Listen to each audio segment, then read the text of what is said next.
धर्म प्रेमी सज्जनों तथा आर्य बंधुओं, आज हम आर्यों लोगों के लिए, आर्यजनों के लिए ऐतिहासिक दिन है। हमारा नया संवत्सर आज से शुरू होता है। लेकिन दुर्भाग्य तो इस देश के निवासियों के लिए है कि इस देश के जो आर्य भद्र पुरुष हैं, आर्य नस्ल हैं, ऋषि संतान जिनको कहा जाता है, उन्हें ही मालूम नहीं है। उनमें से किसी ने 1 वैशाख को माना है और किसी ने 1 जनवरी को माना है नया संवत्सर, जबकि वो हमारा नया संवत्सर नहीं है। इसलिए हमें जानना चाहिए, जो हम इस देश के आर्यवर्त के रहने वाले हैं, हम आर्यों का संवत्सर क्या है, कहाँ है, कौन सा है, इसे हम नहीं जाने तो हम आर्यजनों के लिए ये बड़ा ही दुर्भाग्य का विषय है। इसलिए आइए आज मैं एक छोटा सा उदाहरण देने के लिए आप लोगों के सामने प्रस्तुत हुआ हूँ। इसमें वेद मंत्र परमपिता परमात्मा का उपदेश है। यत् पुरुषेण हविषा देवा यज्ञ मतन्वता वसंतो अस्यासी त्याज्यम ग्रीष्म इधमः शरदवी। इसका भावार्थ यह है, अब ग्रहण करने योग्य पुरुष पूर्ण परमात्मा के साथ, अर्थात परमात्मा को यजमान मानकर विद्वान लोगों ने यज्ञ ब्रह्मांड रूप हवन व्यवहार को फैलाया है।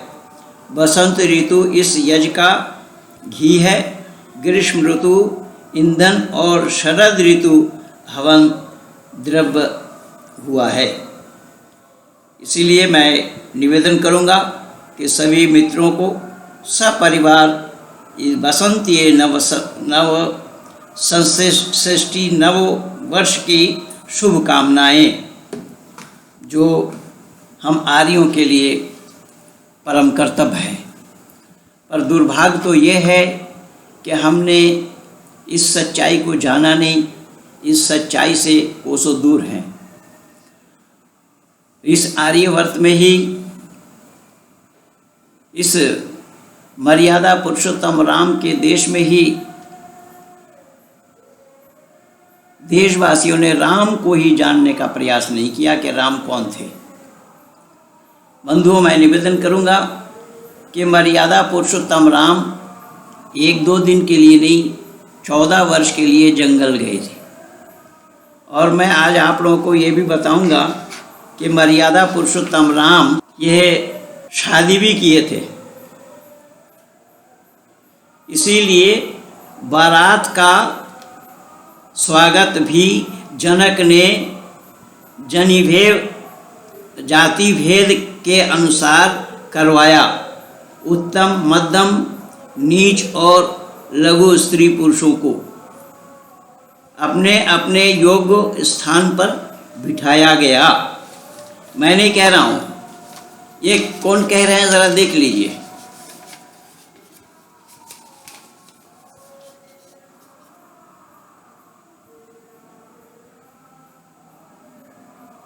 तुलसीदास और हिंदू समाज।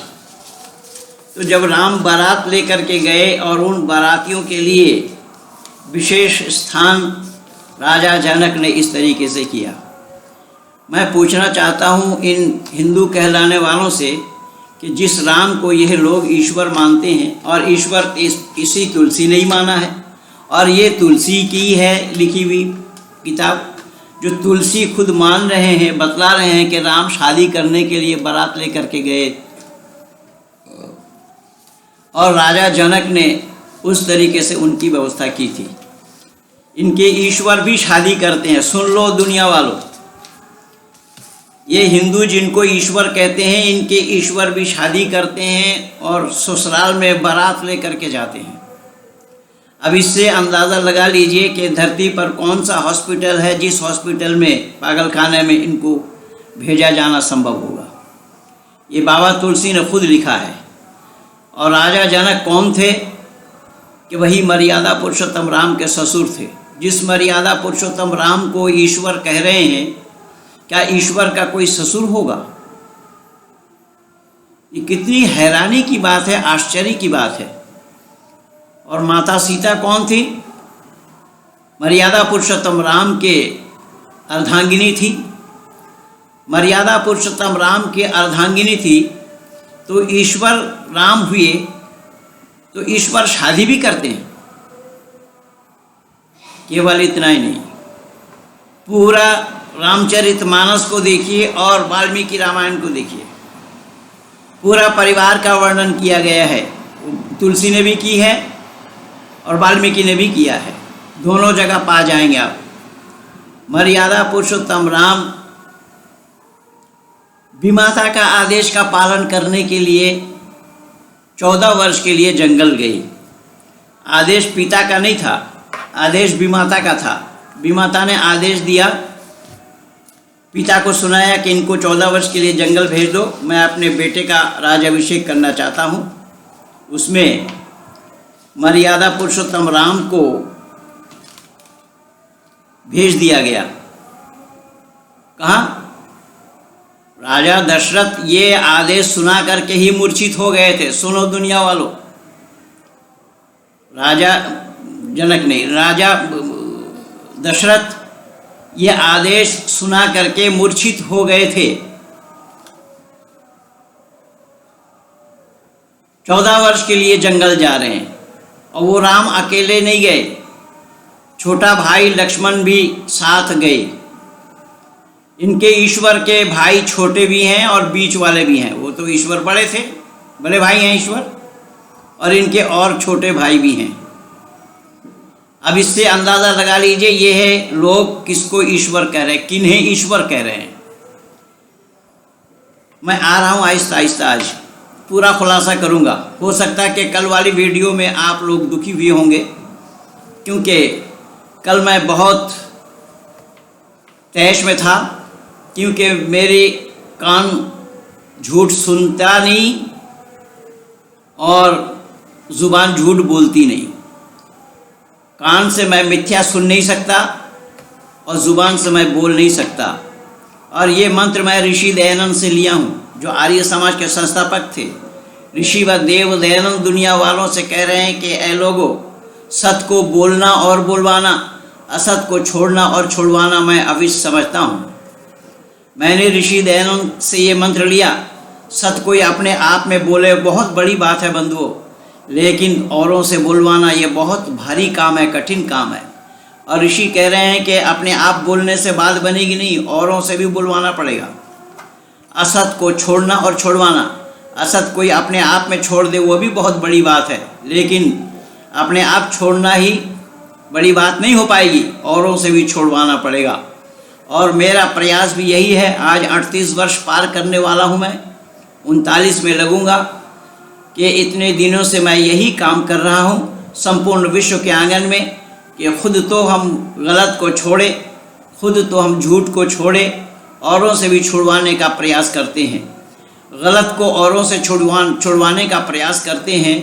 यही कमी है मेरे में भी कि मैं असत को सुन नहीं सकता। आज कहाँ से मेरे पास फ़ोन आया, ऑस्ट्रेलिया से फ़ोन आया, विदेशों से कई फ़ोन आए कई लोगों के, अब भारत से भी कई लोगों का फ़ोन आया।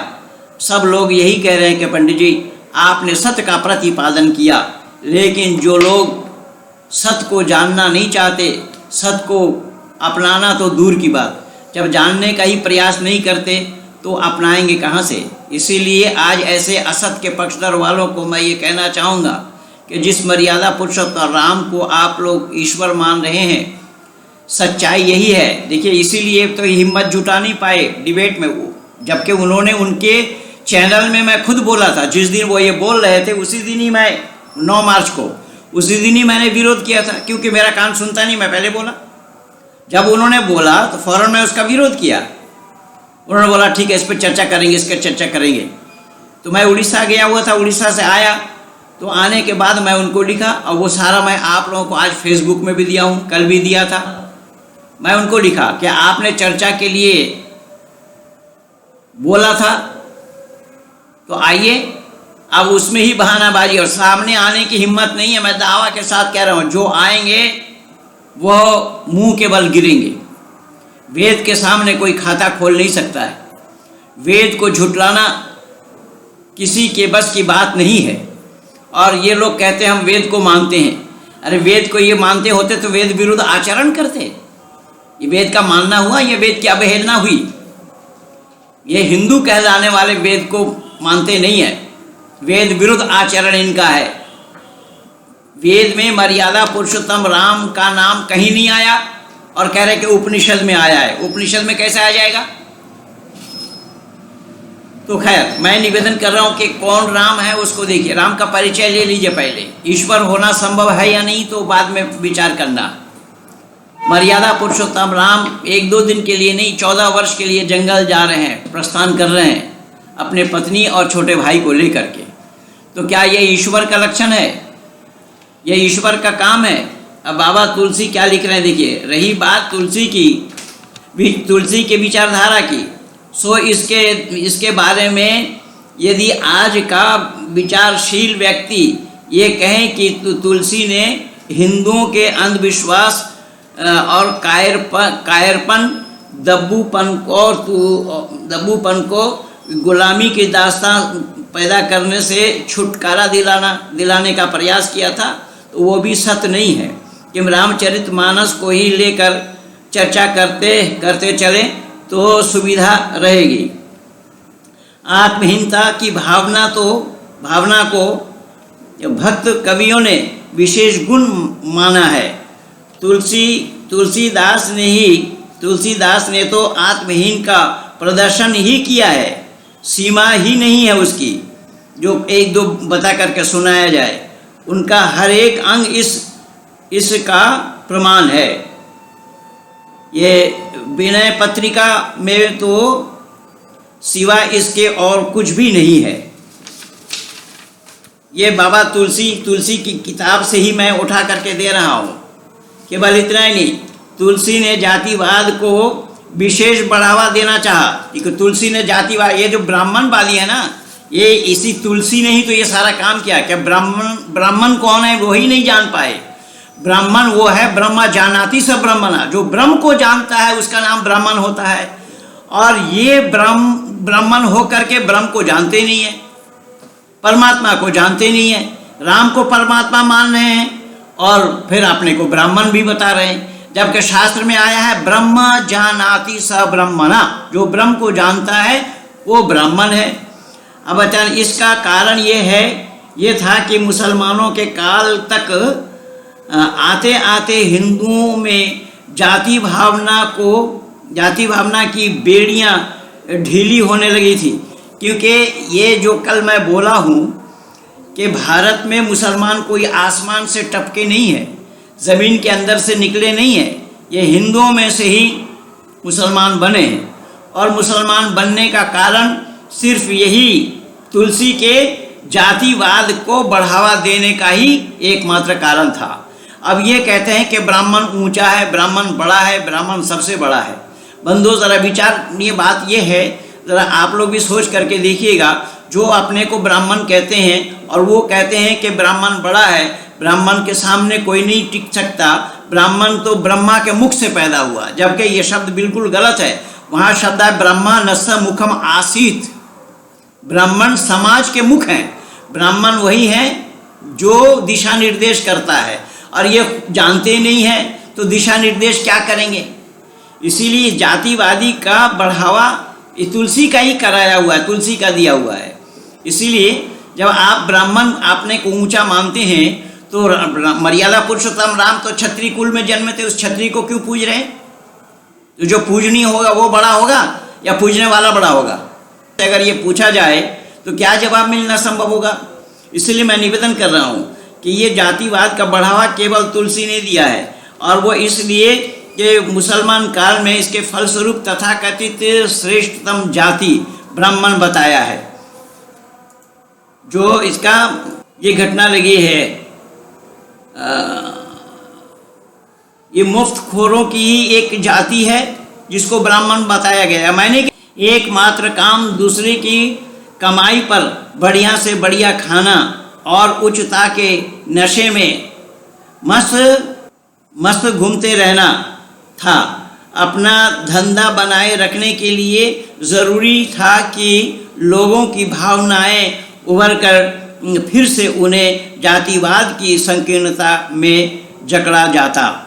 इसीलिए तुलसी ने कहा कि यद्यपि जगत के अनेक प्रकार के दारुण दुख हैं, तथापि जाति अपमान सबसे बढ़कर कठिन है।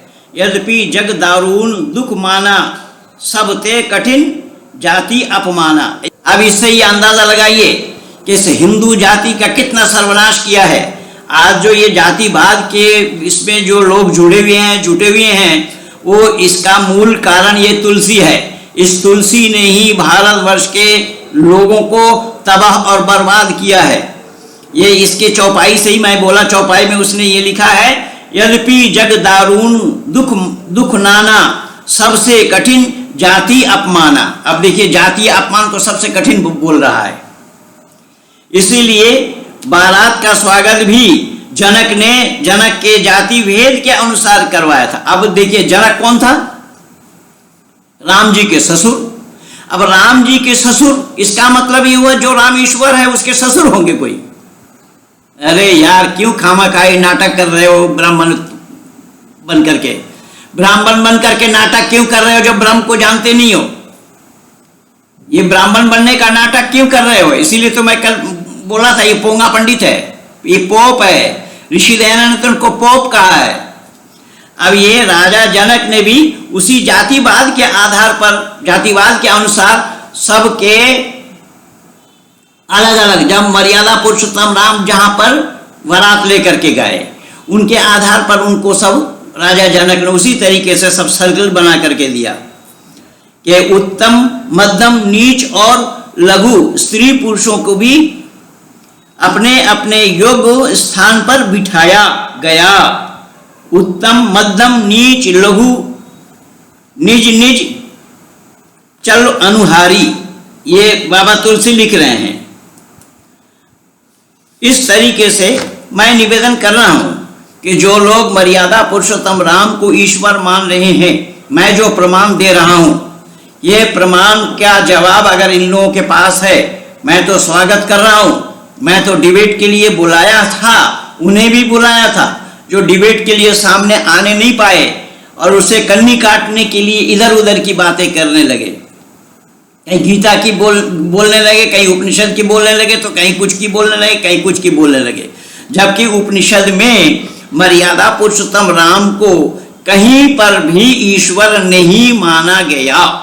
ईश्वर माना जाना संभव नहीं है क्योंकि ईश्वर अजन्मा है। ऋषि दयानंद ने इसका स्पष्टीकरण आर्य समाज के नियम में भी दिया है और अपने अमर ग्रंथ सत्यार्थ प्रकाश के प्रथम समुल्लास में, 7वां समुल्लास में भी लिखा है। मैं कल बोला भी था, इसलिए मैं निवेदन कर रहा हूं, ईश्वर सत्यचित और आनंद स्वरूप है। ईश्वर कभी आनंद से वंचित नहीं होते। और कई बार मैं बोला हूं, राम आनंद से वंचित हो गए। कहां? जब माता सीता को उठा कर ले गया। तो राम अगर ईश्वर थे तो सीता कौन थी भाई? ईश्वर की पत्नी। अब जिस ईश्वर को तुमी वो माता च पिता, तुमी वो बंधुश्च सखा, तुमी वो विद्या द्रविणम, तुमी वो सर्वम मम देव देवा बोला जाता है। तो ईश्वर को माता पिता बंधु सखा बोला गया। तो मर्यादा पुरुषोत्तम राम अगर ईश्वर हुए तो राजा दशरथ के वो पिता थे?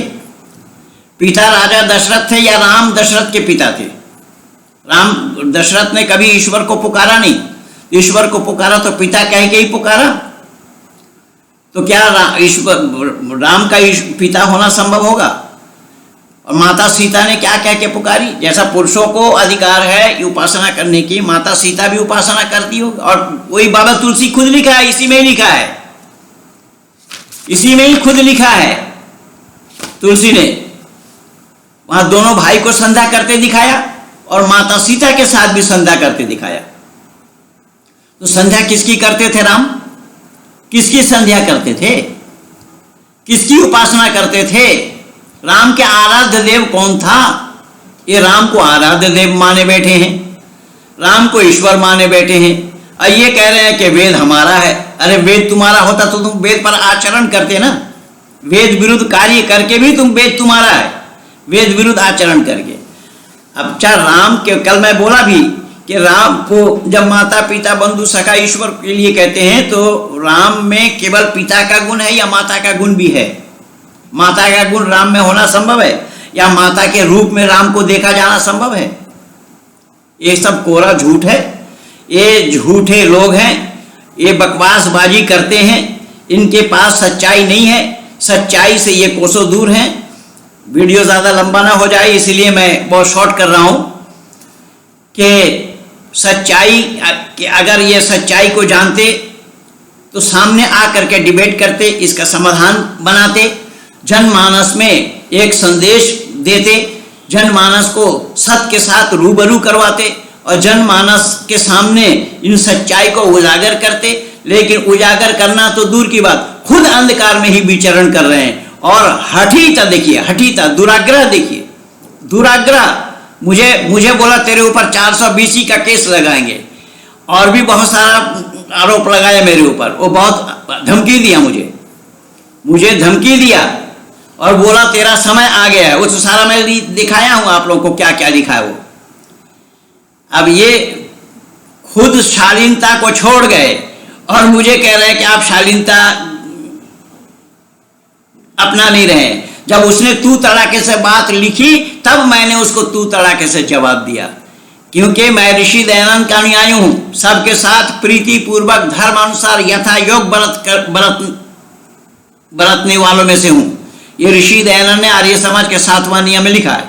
इसीलिए मैं निवेदन कर रहा हूं। पहले तो मैं ऊपर लिखा भाई साहब करके लिखा है। भाई साहब आपने कहा था, देख लीजिए, यूट्यूब में लगा हुआ है, वहां फेसबुक में लगा हुआ है, व्हाट्सएप में भी लगा हुआ है। जब उसने शालीनता को छोड़ दिया तो मैं किसके लिए सम्मान करता? और उससे मैं आयु में छोटा भी नहीं हूं, मैं भी 70 साल से ऊपर हो रहा हूं। तो कहने का तात्पर्य मेरा यह है, खैर 70 साल हो या कुछ हो उसके लिए बात नहीं, लेकिन मैं कह रहा हूं कि हमारे साथ जैसा व्यवहार करोगे हम भी वैसा व्यवहार करेंगे। हम टिट फॉर टैट वाले हैं, सठे साठम समाचरित वाले हैं। ऋषि दयानंद की इस मंत्र को अगर लोग अपना लेते होते या योगेश्वर कृष्ण के जीवन से ये मंत्र ना सीख लिए होते। योगेश्वर कृष्ण तो वहां पर उपदेश दे रहे हैं, जब अर्जुन के रथ जब कीचड़ में धंस गया, अर्जुन विचलित हुए, योगेश्वर कृष्ण ने कहा अरे रथ मैं चला रहा हूं, तू विचलित क्यों हो रहा? चला तू काम कर, मार करण को। अब करण के साथ थोड़ी देर में यही घटना घटी, उसका भी रथ जा करके फंस गया कीचड़ में। योगेश्वर कृष्ण अर्जुन से कह रहे मार, तब करण उधर से बोल रहा है अर्जुन मैं जानता हूं कि तुझसे बड़ा शत्रु मैं अपने लिए किसी और को नहीं मानता, लेकिन मैं जानता हूं कि तू आर्य है, तू अनार्यपना का काम नहीं कर सकता, तू धर्म विरुद्ध काम नहीं कर सकता। मेरी गाड़ी कीचड़ में फंस गई है, मुझे निकालने दे।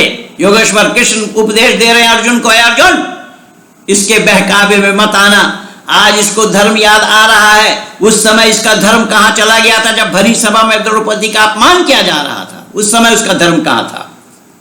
क्या उस समय वो धर्म नहीं जानता था? और उस समय केवल कर्ण ही नहीं, वहां पर द्रोणाचार्य, कृपाचार्य और भीष्म पितामह जैसे दिग्गज लोग बैठे थे। किसी ने धर्म पर आचरण किया? माता द्रौपदी ने एक शब्द में ही सबको निरुत्तर कर दिया था। माता द्रौपदी ने पूछी थी कि महाराज ने अपने आप में दांव पे, जुआ के दांव पे पहले अपने आप को लगाया या परिवार को लगाया? तो लोगों ने कहा अपने आप को लगाया। अपने आप को लगाया तो हार गए, तो परिवार पर उनका अधिकार कैसे था? किसी के पास जवाब नहीं। योगेश्वर कृष्ण ने कहा इसको आज धर्म याद आ रहा है, इसके बात में मत बहक जाना, इसको आज धर्म याद आ रहा है। जब लक्षागृह में आग लगाई जा रही थी उस समय इसका धर्म कहां चला गया था? जब अभिमन्यु को मारा जा रहा था उस समय इसका धर्म कहां चला गया था? इसलिए मैं निवेदन कर रहा हूं, मैं ऐसे मंत्रणा वाले हूं। ये मंत्रणा मैंने ऋषि व देव दयानंद से ली है। इसलिए याद रखो, कोई भी हो, मैं किसी को बख्शने वाला नहीं हूं। मैं सत्य से विचलित नहीं होता हूं, सत्य पे अडिग हूं और रहूंगा मरते दम तक। परमपिता परमात्मा की असीम अनुकंपा है। सच्चाई के बेस पे मैं आज यहाँ तक पहुंच पाया हूं, केवल इसी सच्चाई को लेकर के मैं निवेदन कर रहा हूं, आओ सच्चाई को जानने के लिए सामने आकर के डिबेट करो। अगर उसमें मैं लिखा भी हूं, अगर आपका सत्य होगा तो मैं मान लूंगा और मेरा सत्य हो तो आप मान लेना, उसमें भी राजी नहीं हुआ। इससे ये अंदाजा लगा लीजिए कि ये लोग कितने शातिर हैं, और इन्हीं लोगों के चलते आज संपूर्ण भारतवर्ष के मानव समाज त्रस्त है। ये हिंदू, जब वो हरिजन रहता है किसी मंदिर में, यही लोग चढ़ने नहीं देते। ये ब्राह्मण, तथाकथित ब्राह्मण, ये मंदिर में चढ़ने नहीं देते। अब सबरीमाला में क्या हुआ था, ये तो सब हमारे सामने ही है। पिछले दिन कानपुर में हुआ था, उन दिनों में मैं कानपुर में ही था, कानपुर में हुआ था, मंदिर में चढ़ने नहीं दिया।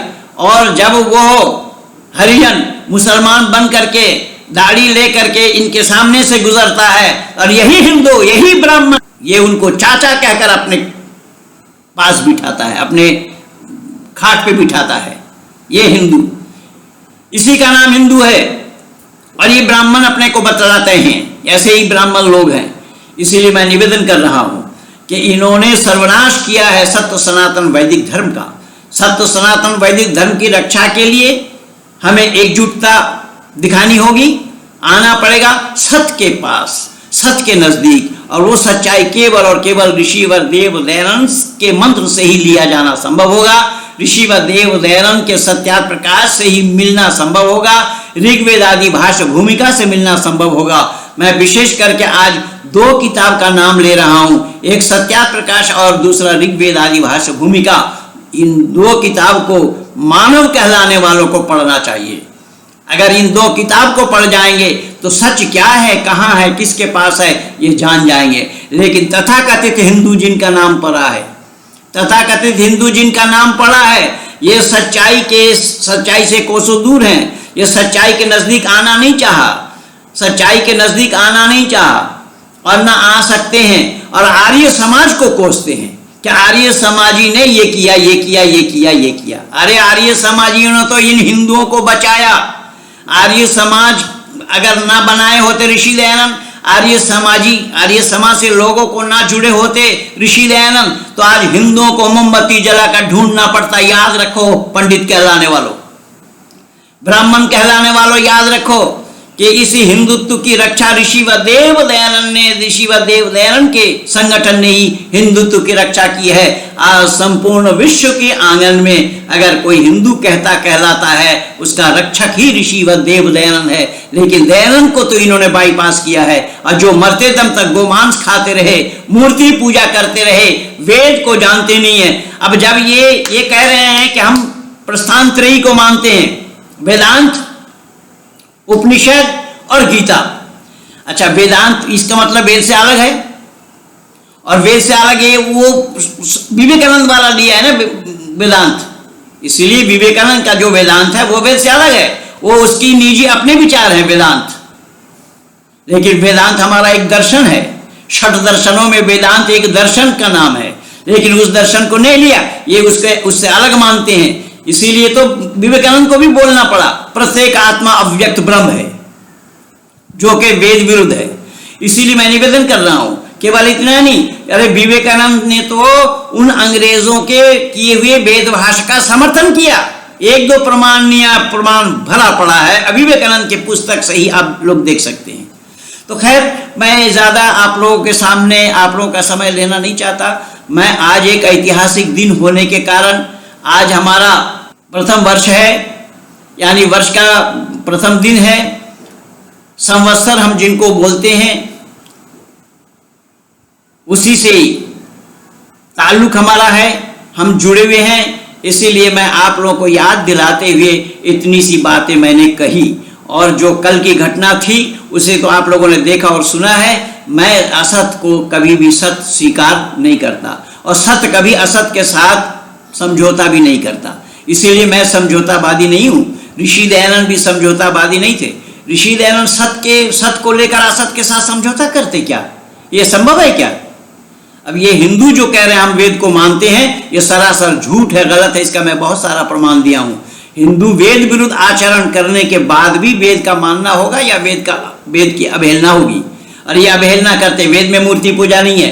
जाकिर नाइक जो बोल रहा है वो वेद से अनेक सारा प्रमाण दिया है कि वेद में मूर्ति पूजा नहीं है, लेकिन उसने सिर्फ इतना किया कि वेद में मूर्ति पूजा नहीं है, इस्लाम में मूर्ति पूजा नहीं है, इसलिए इस्लाम को स्वीकार करो। मैं उसको चुनौती दिया। इसीलिए जाकिर नाइक का पर्दाफाश सुदर्शन न्यूज चैनल में मेरा देखेंगे। और भी बहुत सारा जाकिर नाइक का पालतू बेटा ये इलियास शरफुद्दीन, उसको भी मैं बोला हूँ, उसका भी जवाब देखेंगे। मेरा सारा क्षेत्र में काम किया हुआ है। इसीलिए मैं आप लोगों से विनती करूंगा, करबद्ध प्रार्थना करूंगा कि सत्य ही हमारा धर्म है। हमारा धर्म सत्य पर ही आधारित है। हमें सत्य के साथ जुड़ना है। इसीलिए ऋषि वसुदेव दयानंद ने अपने ग्रंथ का नाम सत्यार्थ प्रकाश रखा है। और इसी तुलसी के अनेक सारे चीज़ों को मैंने यहाँ पर अंडरलाइन किया हुआ है, आप लोगों को दिखाया है। ये तुलसीदास और हिंदू समाज इस पुस्तक से मैं उठाया हूँ। इसका मैं प्रिंट निकाला कुछ पेज। तो इसमें जो बातें तुलसी ने खुद अपनी बातों को काटा है। आप लोगों को ये पता होना चाहिए कि स्वामी विवेकानंद ने, जो पाश्चात्य विद्वानों ने वेद भाष्य किया है, मैक्स मूलर आदि ने, उसका समर्थन किया है। धन है वो ऋषि जिनको अरविंद के नाम से जाना गया है। अरविंद ऋषि ने उनका समर्थन नहीं किया। और अरविंद ने ये साफ कहा है कि मैक्स मूलर आदि लोगों ने जो वेदभाष किया है उसको मैं नहीं मानता। मैं ऋषि दयानंद कृत वेदभाष को मानता हूँ।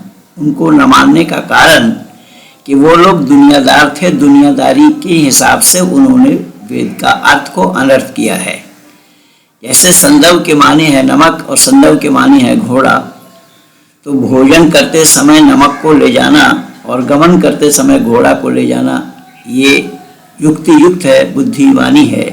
लेकिन इन्होंने भोजन करते समय घोड़ा को दिखाया और गमन करते समय नमक को दिखाया। इस तरीके की गलती उन लोगों ने की है। ऋषि दयानंद ने यौगिक अर्थ किया है वेद का, इसलिए मैं ऋषि दयानंद को समर्थन करता हूँ। मेरे ख्याल से, मेरे विचार से स्वामी विवेकानंद से लाख गुना अच्छे हैं ऋषि अरविंद। ऋषि अरविंद मूर्ति पूजक नहीं थे। उन्होंने भारत माँ के चित्र बना करके उसी की आराधना करते रहे और ऋषि अरविंद जीवित भी रहे आज़ादी तक, आज़ादी के बाद तक। 15 अगस्त को उन्होंने अपने हृदय विदारक घटना भी बताई है, जिसको मैं अपने पुस्तक में भी अंकित किया हूँ। तो मैं अधिक ना लंबा करता हुआ यहीं पर ही अपने को रोक रहा हूँ। आप लोगों से विनती है कि ये वीडियो अच्छी लगे तो शेयर कीजिए, लाइक कीजिए, सब्सक्राइब कीजिए, आइकन बेल दबाना ना भूलना। इन्हीं शब्दों के साथ भारत माता की जय।